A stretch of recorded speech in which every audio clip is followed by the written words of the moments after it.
Okay, um,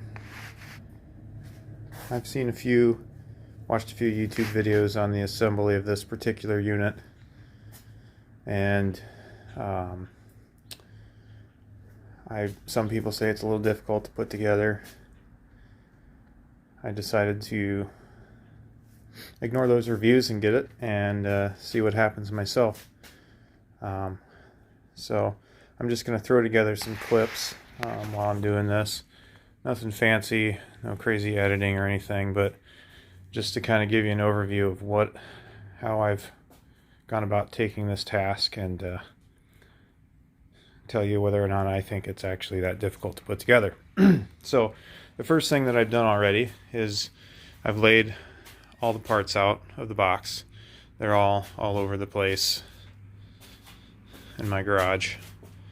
Don't judge my messy garage, please, but anyway, I got a table out, took all the parts out, laid them out. I've got some sawhorses, or you could use another table. I've got all the tools I'm going to need, the instructions, and all the hardware out. Now I'm going to point out that all these hardware bags are labeled 1B, 2B, 3B, that one's kind of hard to see, 4, 5B, 6B, and that's the wheel kit, and so on. So some people say, oh, you just got to guess what the hardware is. Well, I don't see that so far. Kit number 1, wheel assembly and hardware identifier kit number 1. That's kind of plain as day to me.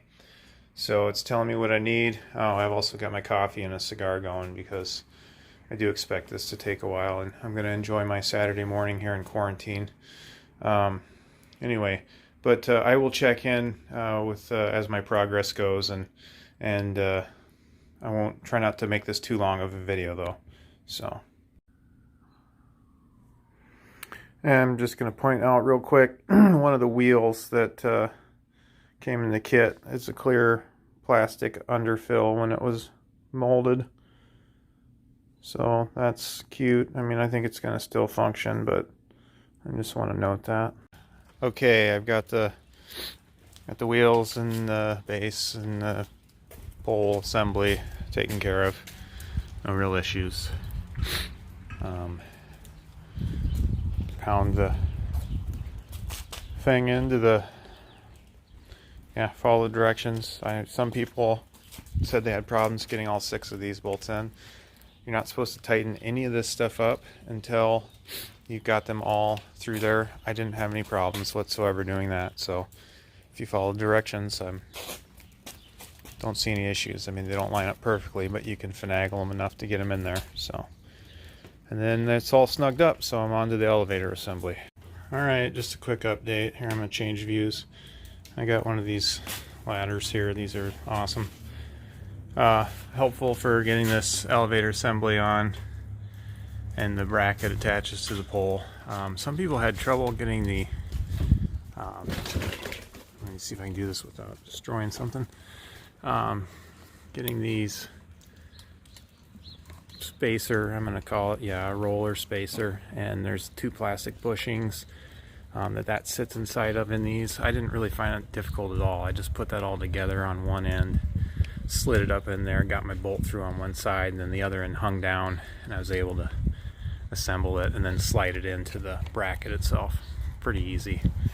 You don't want to tighten this part too tight, otherwise it won't slide through here either. So, okay, I haven't checked in for a little bit here.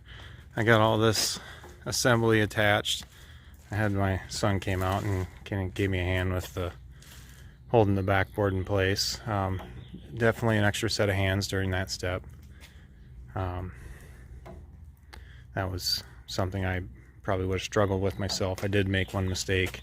I had one of these spacers in the wrong place, and I had to take it apart again, so that was a little hiccup. But otherwise, the instructions are fairly straightforward. You just gotta pay attention to which order the bolt, the bracket, the spacer, you gotta just pay attention to where things are.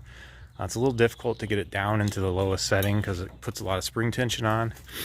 So we kind of had to set it. I got it as low as I could get it, and then we set it up right. Had gravity help me a little bit, and I got it down to the lowest setting. But I just put it on my ladder here. It's kind of easier. I've already started to install this slam jam bracket here, but so far so good. I peeled the protective layer off the back of the backboard before I started this step. Okay, all done here. It meets with the boys' approval, I think. Pretty sure. Yeah, it wasn't too tough at all. The directions were fine. The only other issue I had is this plastic piece that covers the spring. It was bent coming out of the package, kind of deformed, so I kind of had to pull it. You can see it doesn't quite fit where it's supposed to, but otherwise I haven't filled the base yet. I got a couple sandbags on it. I got to build a couple bags of dirt underneath this back here because it's not quite level, so I'll do that at some point here, and there we go. All said and done. I wouldn't agree with those reviews that say it's difficult to put together. It was no problem whatsoever, as long as you've got the proper tools and you follow the directions. So there you have it. Okay, yeah, sorry, one more thing. I had to put the, I don't know, the backboard guard on, plastic piece. It used the outer holes. It was not the easiest thing. I actually put the sides on. Just got the bolts or the screws just started, and that was much easier than trying to start with the middle section and get that all lined up at once. But I believe I used a 3/8 ratchet for those, which wasn't listed in the manual, but otherwise everything was good. And one last thing, these screws here, these self-tapping screws with a washer, I think the washers are a little small myself, but make sure you don't over tighten them, because I over tightened this one here, and as you can see I had to get a longer like a hex bolt and a fender washer from the hardware store, which lucky for me is right across the street, because it broke. I had tightened it too much and I broke the plastic ring inside one of those out. It just snapped. So don't tighten them too tight, but get them snug, otherwise the washers rattle and it sounds stupid when the ball hits. But there you go.